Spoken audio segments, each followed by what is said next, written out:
Thank you all so much for taking time out to be here today. It is going to be an awesome afternoon. We've got an amazing lineup for you. And of course, you're all here today to see the great man, Nelson Mandela, speak.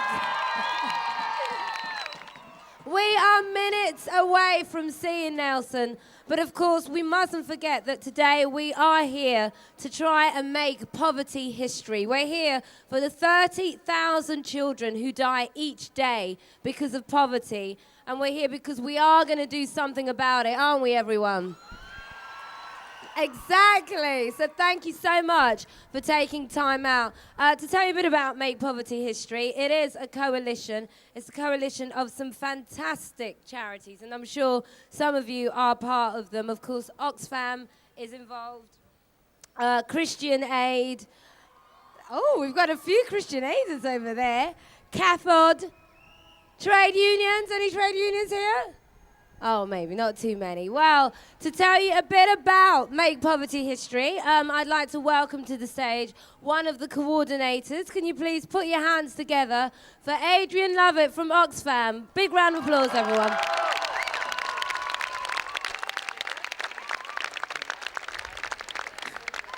Thank you, June. Welcome to Mandela Day.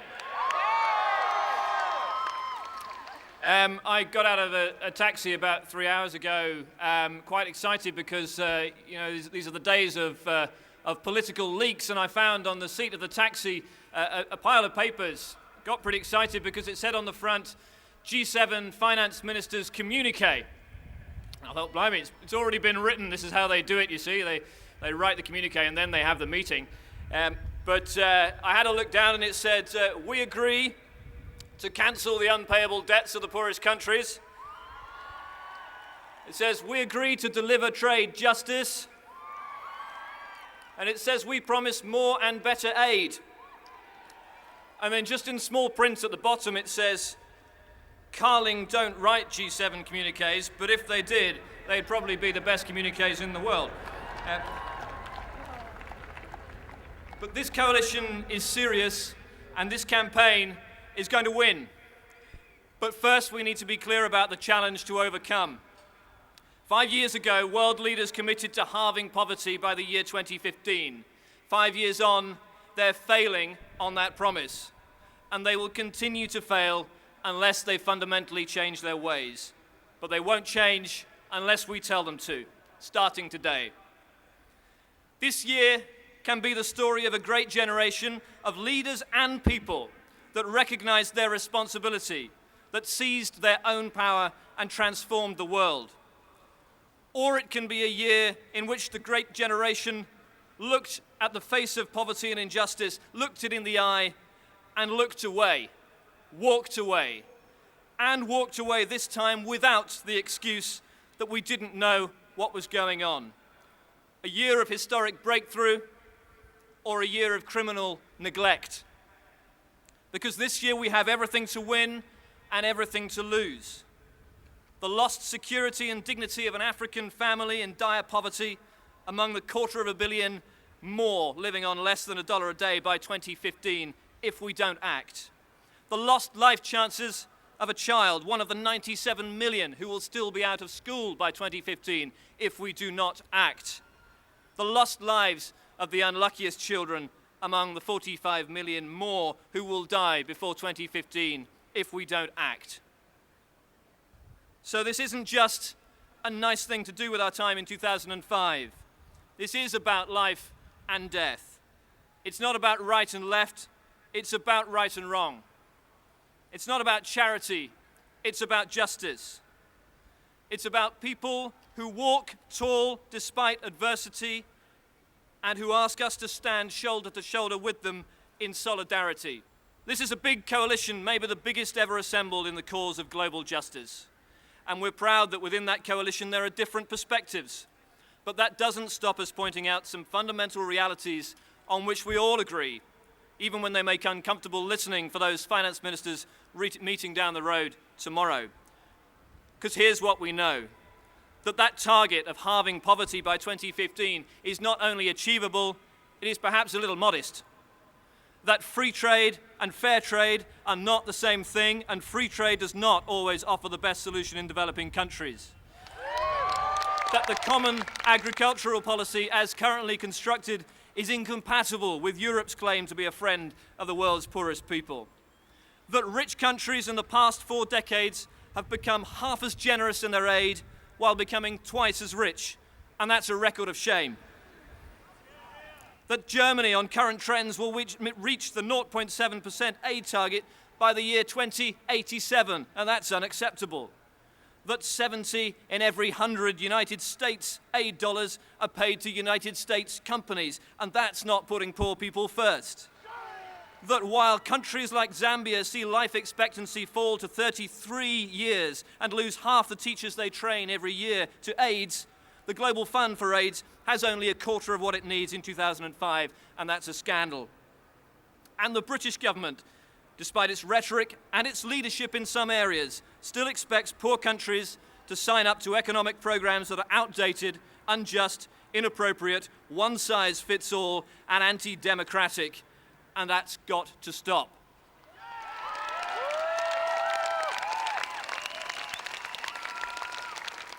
We want poverty to be a thing of the past, and we believe it can be done. But we won't succeed if we tackle only one part of the problem.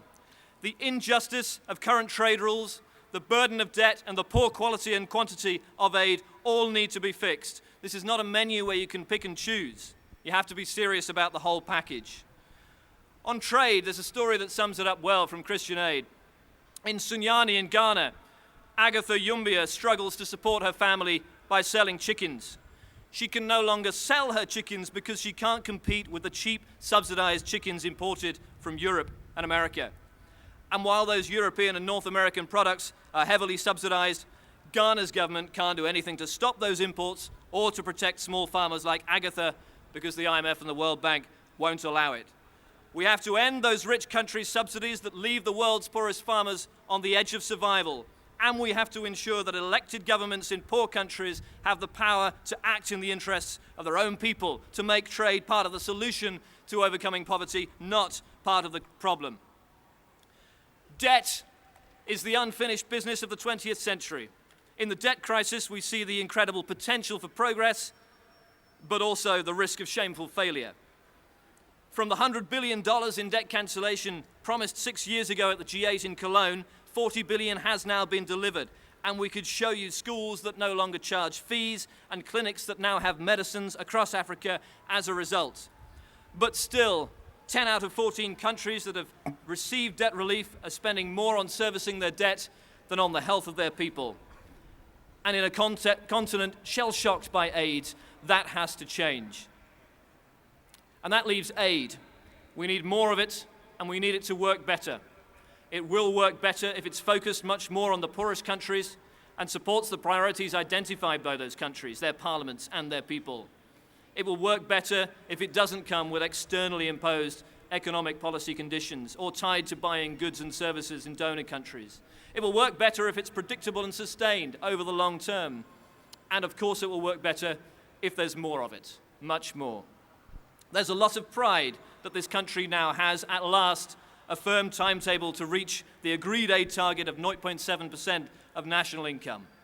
Last year, more than 100,000 people emailed and wrote to Tony Blair and Gordon Brown telling them they had to set a timetable to reach that target and deliver more aid now. Weeks later, they set the timetable, not short enough, but they set the timetable and announced an increase in aid by more than $1 billion every year. And in some ways, it's even more good news that a couple of weeks ago, the Conservative Party declared that it would maintain that increase if it were in power. So this is no longer a party political issue. This is about doing the right thing. And that's because of you. So thank you. So we say to make poverty history, we need trade justice, we need to drop the debt, and we need more and better aid. We know that there's a lot of other things that the government have to worry about. But when ministers ask us how much they have to do to make poverty history in 2005, when they ask us how much pressure they have to put on other world leaders, how many resources they need to find of their own, how many meetings and summits and communiques they need to go through this year to get it done, we say 3 words, Tony Blair: whatever it takes.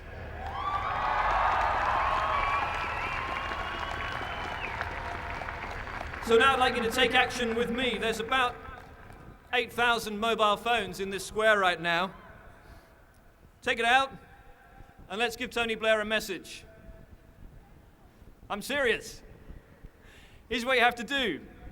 Right now, Put Make Poverty History in your message and send it now to 80205. Let's do it. Make Poverty History to 80205. That message will go to Tony Blair, and you'll get a beep in a moment to tell you that they've got it. And finally, I want to introduce some friends, some young people who are part of this campaign from London and from Scotland. First from Langdon School in East London, Sheetal, Alfie and Matthew, who are part of the global campaign for education, a crucial element of this global campaign. And from Lourdes School in Glasgow, Caroline, Chloe, Lauren, Tommy and Carlo, who are here with the Save the Children Scottish programme. Now, these young people are going to be seeing Mr. Mandela in a few minutes' time, and they've got a few words to say first, with Caroline. We are from the Pupil Council in Lourdes Secondary School in Glasgow, Scotland. We work with Save the Children to make sure we have a say in our school. We have come here to tell the world leaders what we think they should do to make poverty history. This is a quote from some of our pupils. A slight change of priorities could virtually eliminate poverty. You have the power to change things if you really want to. World leaders are coming to Scotland in July. We invite you to come too. And here's Alfie. We've been to school today and we are going back tomorrow. Unfortunately, because of poverty, there are 100 million children in the world who don't have the opportunity to go to school. That is why we at Langdon are working with other young people from all over the world to make sure that global campaign for education is successful. We are making 1 million buddies to present to the G8 summit this summer to represent those children who don't have a chance of a decent education. And here's Matthew. We believe in fair play. We believe the world should be fair so that everyone has the same opportunity to learn and have a good life. We are asking the leaders of the G8 to give our friends in every corner of the world a fair chance. If we do that, we will make poverty history. Thanks. You'll be hearing more from those guys later. Thank you very much for listening today. Have a great day, and let's never forget that while they tell us we must be patient, sometimes we must never forget that we are impatient because of our passion for justice, and we are passionate for justice because of our humanity. Let's make poverty history. Thank you.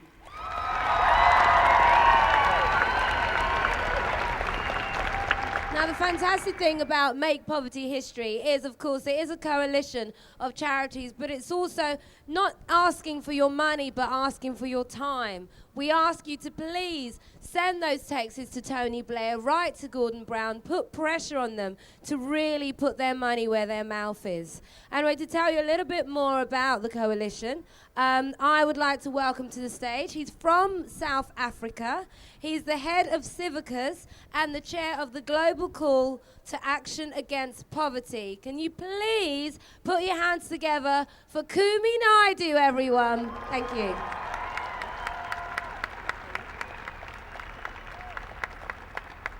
Viva Nelson Mandela, viva! Forward to trade justice, forward! Forward to trade justice, forward! I have 4 minutes, and coming from South Africa, we love slogans, so in 4 minutes, I'm going to make 4 points. So 1 minute, 1 point is my slogan. The first point we want to make is, just as the people of Britain had the courage during the struggle against apartheid, who were ahead of the government, who said that apartheid needed to be ended and Nelson Mandela should be free, today we call on the people of Britain to stand with us, be ahead of your government and say that we want the debt cancelled, we want trade justice, and we want greater and more better quality aid. The second point I want to make is, I want to say to you coming from Africa, Africa is not a poor continent. Africa is a rich continent. Africa has been impoverished by slavery, colonialism, being kicked around like a political football during the Cold War. And when we ask you in the rich world to support Africa, we are not asking you for charity. We are asking you for justice. We are asking you for historical redress. My third point is that 30 years ago, the leaders of the rich nations of the world promised us 0.7% of the GDP to support the poor people of the world. 30 years, my brothers and sisters, is a long time to wait for less than 1%. 30 years, and most rich countries of the world have not got close to meeting that. The United States has only got to 0.1%. We must use this occasion now to ask such questions as, why is it possible that overnight rich countries of the world can mobilize billions of dollars for an unjust, illegal war in Iraq, but cannot raise the resources to save the lives of millions of children that are perishing every day in developing countries around the world? We must say to the President of the United States, as we say to all the political leaders of the G7, when the tragedy happened on 11th September, the whole world stood in solidarity with you. 4,000 people lost their lives. But every single day in Africa, 6,000 people lose their lives as a result of HIV/AIDS. Every single day in Africa, we have the equivalent of a 9/11 happening. And why is the rich world so silent?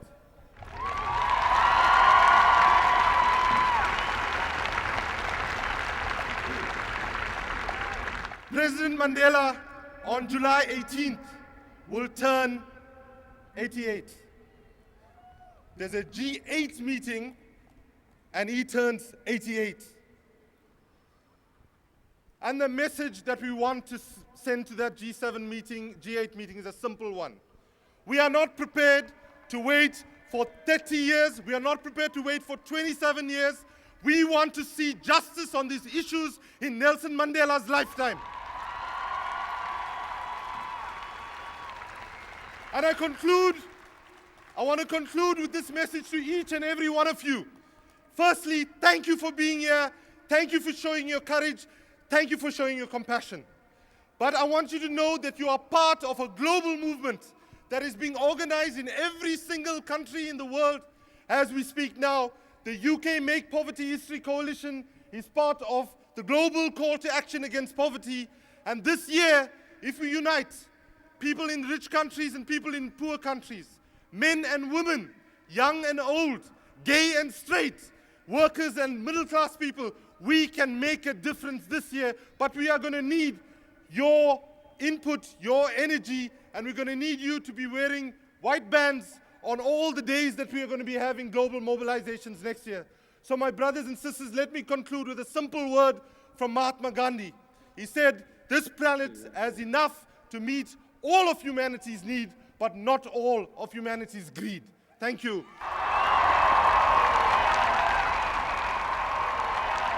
Right now, it's time for a little bit of music for you. She's had, oh, you're getting excited over the music. She has had an amazing year. I would say the year of 2004 definitely belonged to this lady. She's one of ours, gorgeous British girl, flying the flag. Is she ready? She's ready. Okay, Trafalgar Square, can you please put your hands together for the beautiful Jamelia?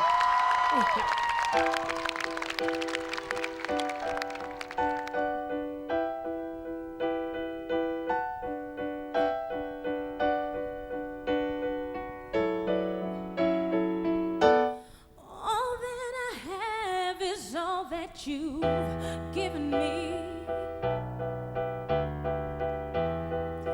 Did you never worry that I'd come to depend on you? I gave you all the love I had in me. Now I find you lying, and I can't believe it's true. Oh, you'd better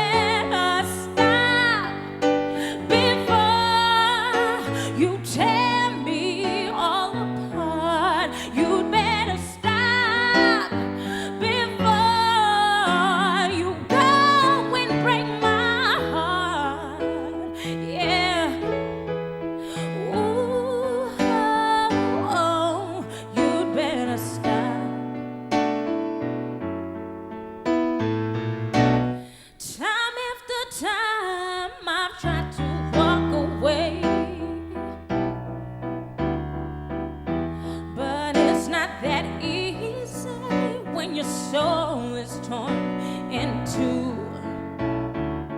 So I just resign myself to it every day, yeah. And now all I can do is to leave it up to you.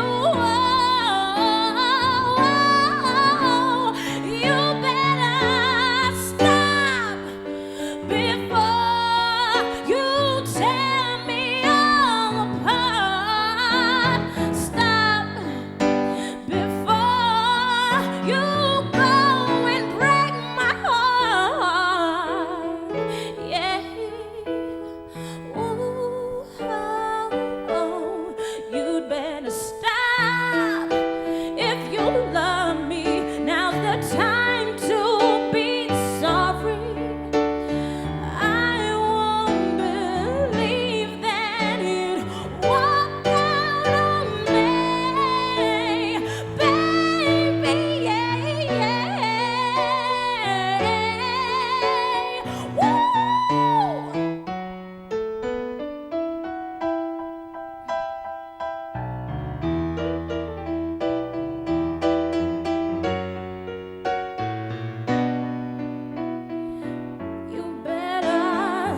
You better stop before you tear me all apart. I said stop before you go and break my heart. No, no, no. Ooh, no, no. You better stop. I said you better stop.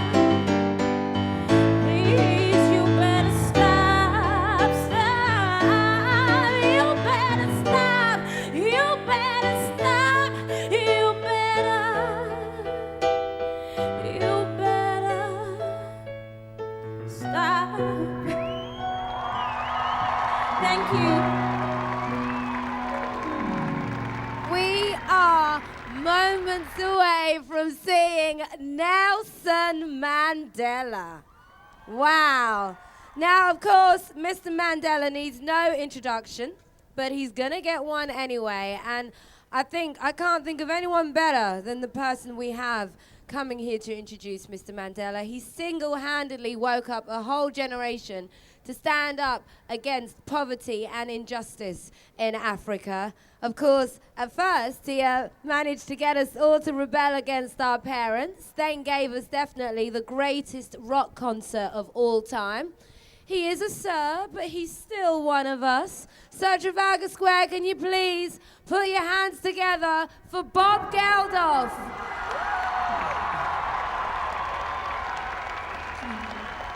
Thank you, darling.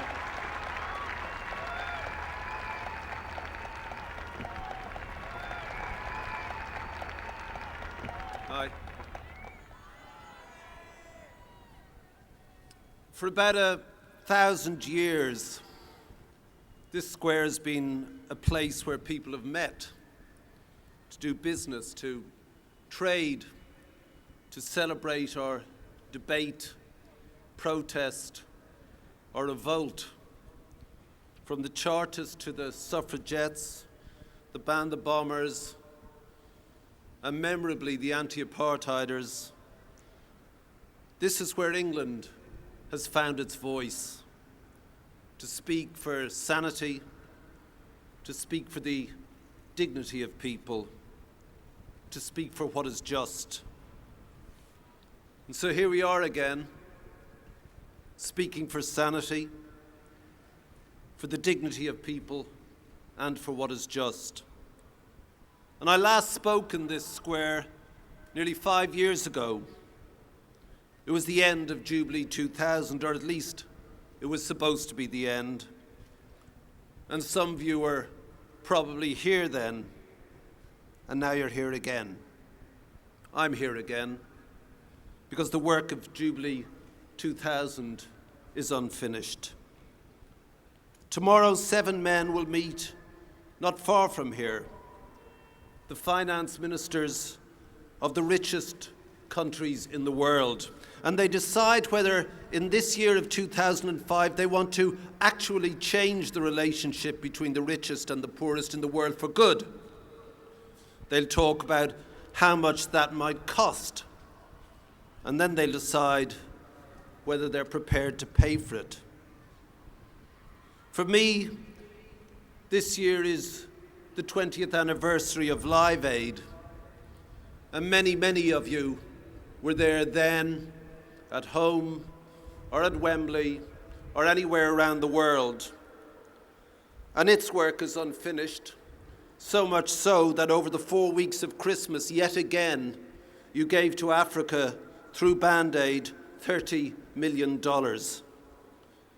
And Live Aid's work is unfinished too, because as much as our personal charity saves lives, and it does, it cannot unravel the barbed tangle of poverty, unjust trade, debt, and corruption.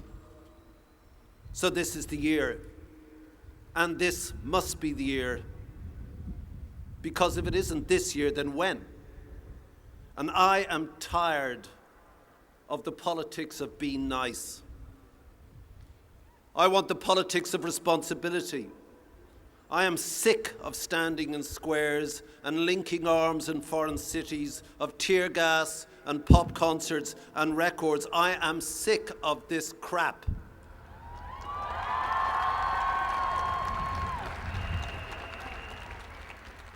So this year in our country, we go to the mountaintop of world politics, and we will get there, and we will get there together. Glen Eagles isn't in the far north, it's just up the road a bit. And when the leaders of the rich world, our lucky world, come to our country, they must not have the luxury of isolation to deliberate that which has already been decided. Rather, they must be persuaded to do that for which they are paid. They must lead. They must understand it is not simply their job to manage the world in which they live, but rather enable the world we wish to create.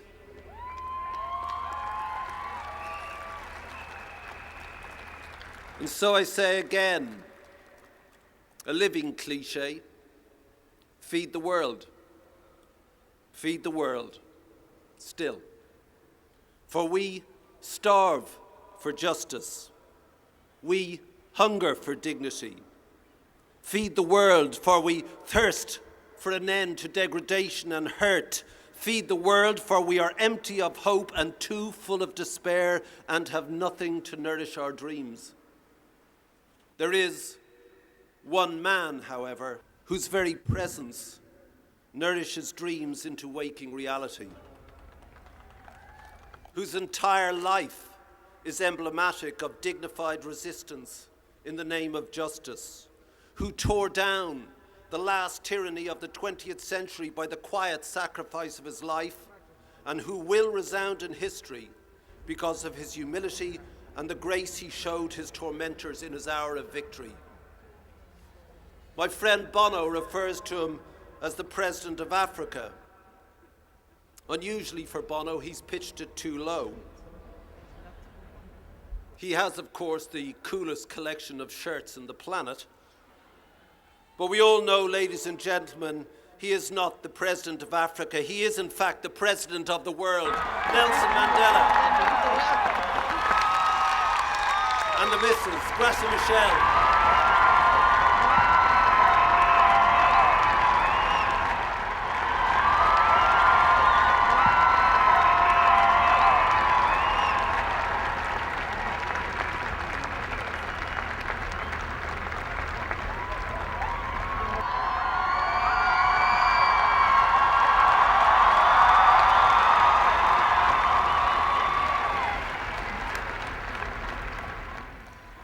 Friends, I am privileged to be here today at the invitation of the campaign to make poverty history.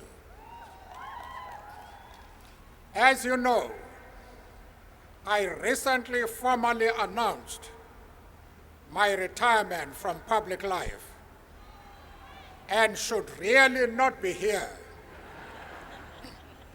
However, as long as poverty, injustice, and gross inequality persist in our world, none of us can truly rest.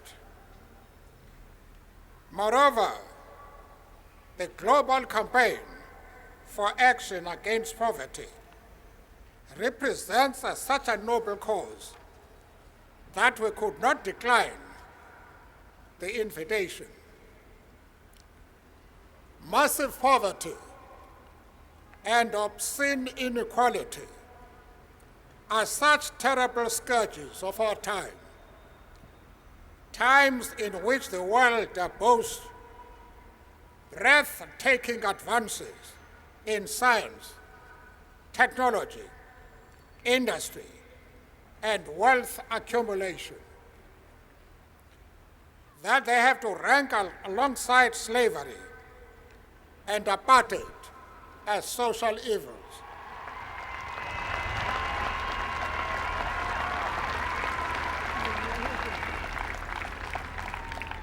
The global campaign for action against poverty can take its place as a public movement alongside the movement to abolish slavery and the international solidarity against apartheid.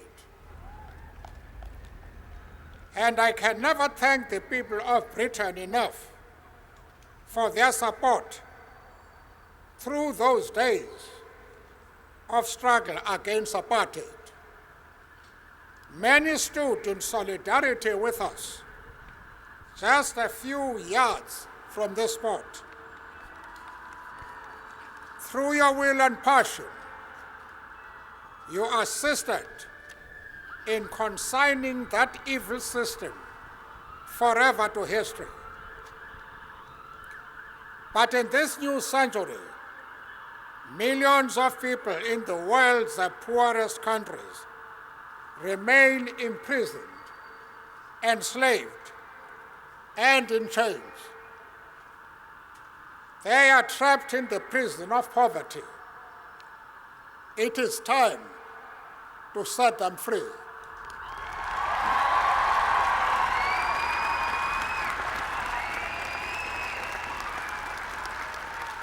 Like slavery and apartheid, poverty is not natural.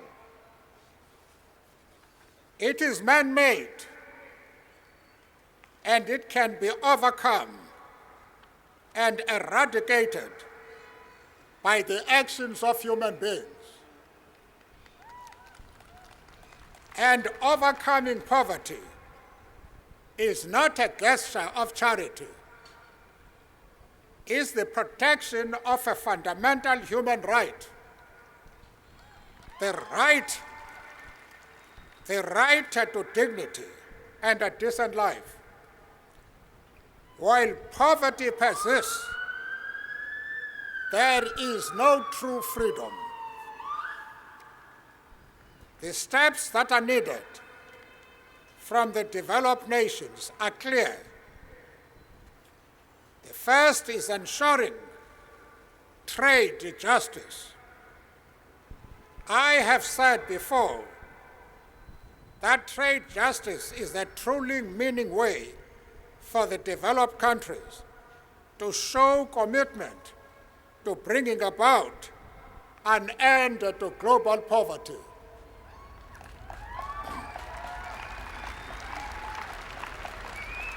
The second is an end to the debt crisis for the poorest countries. The third is to deliver much more aid and make sure it is of the highest quality. In 2005, there is a unique opportunity for making an impact. In September, world leaders will gather in New York to measure progress since they made the Millennium Declaration in the year 2000. That declaration promised to halve extreme poverty. But at the moment, the promise is falling tragically behind. Those leaders must now honor their promises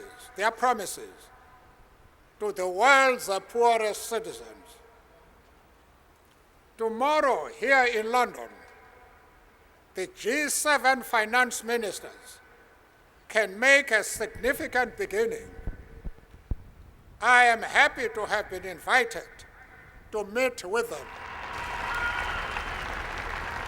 The G8 leaders, when they meet in Scotland in July, have already promised to focus on the issue of poverty, especially in Africa.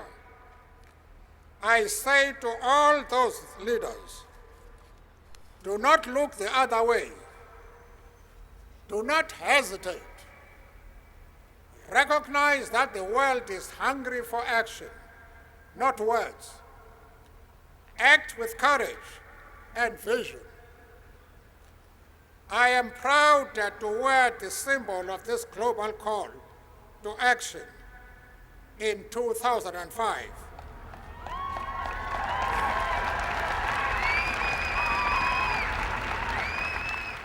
This white band is from my country. In a moment, I want to give this band to you, young people of Britain, and ask you to take it forward, along with millions of others, to the G8 summit in July. I entrust it to you. I'll be watching with anticipation. We thank you for coming here. Sometimes it falls upon a generation to be great. You can be that great generation. Of course, the task will not be easy, but not to do this would be a crime against humanity, against which I asked all humanity now to rise up. Make poverty history in 2005.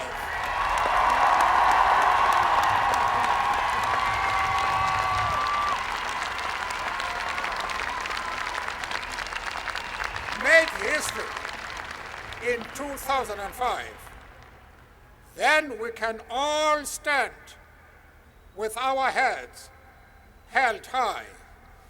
I thank you.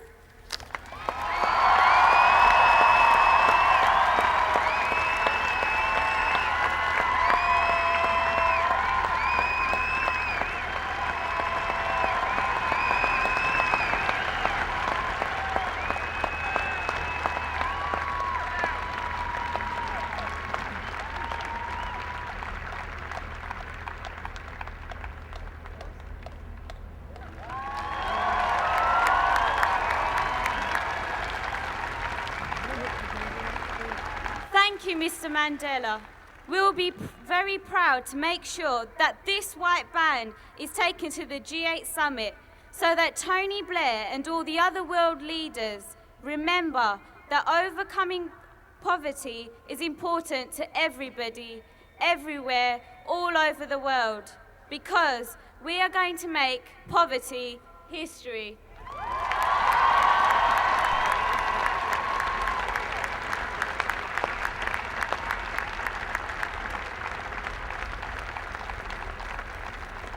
This book is filled with letters, messages and poems which was written by the pupils at Lourdes Secondary in Glasgow.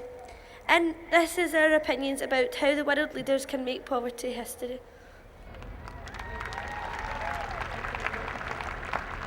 We have brought a gift from our school. It is a quake from the Scottish Highlands.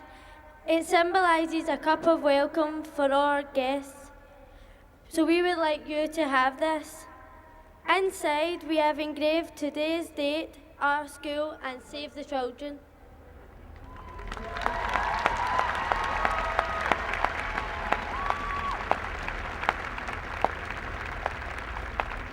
Ladies and gentlemen, Madiba wants to hang around all day, but he can't because you're too old.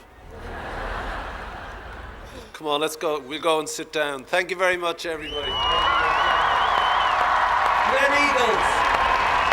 Glen Eagles!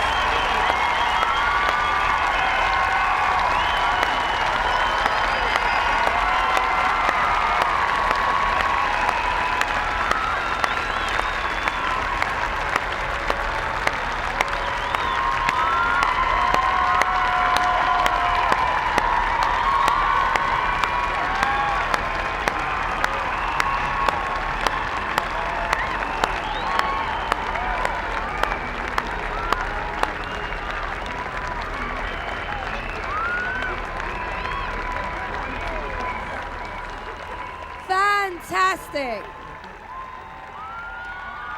Definitely the greatest leader of our time. And we mustn't forget, it doesn't end here. We need you all to play your part, to fight this campaign and to make poverty history. But before you go, we've got some more music for you. Straight from South Africa, one of their finest bands, Frititi. Bye everyone, thank you for coming.